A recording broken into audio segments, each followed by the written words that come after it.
Ang nakabunot ng tanong na si Dustin, tila nagdadalawang isip pa sa kanyang isasagot. Atin nando. Oh! Stays in the street, stays in the street. Pops. Whatever. Atin natin na. Who, Bianca? And what? Be honest, ah. Kabala. Sige lang, Pops. Then you have to, bro. I like you. Who? Spicy. Who? Sabi na niya. I knew it, pero... I got you, bro. It's okay. Thanks, Pops. Thanks, Bob. Cheers tayo, guys. Cheers to Pops. Pops. Most respectable. Sa may wagang cheers. Sa may wagang cheers. We love you. We love you all. Thank you guys. Support. Walang ibang nais, alinahin.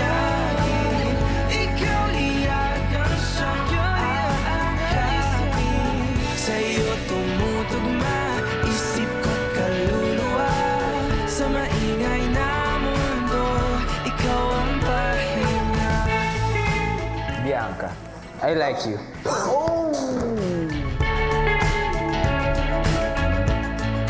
Sa gitna ng inuman, narinig ng boys and girls na papunta sa storage room para magpalit ng lapel batteries.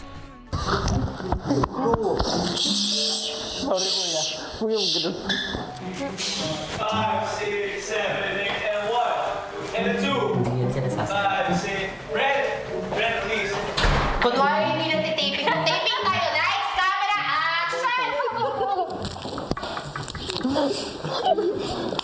Yung aking hinala po na ginagawa ng mga boys was actingan. Feel ko po na gumagawa sila ng K-drama. Miss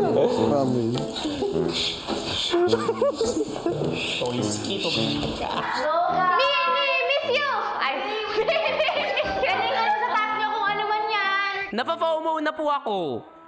FOMO? Yes, kuya, FOMO. Fear of missing out. Sobra. Miss you! Galingan niyo sa dahil kung ano mang Talabas.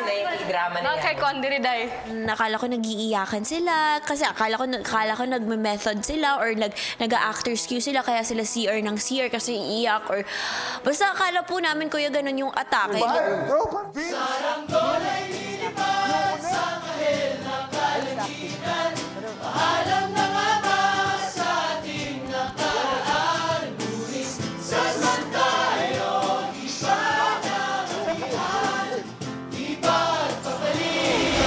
Pagkakaibigan.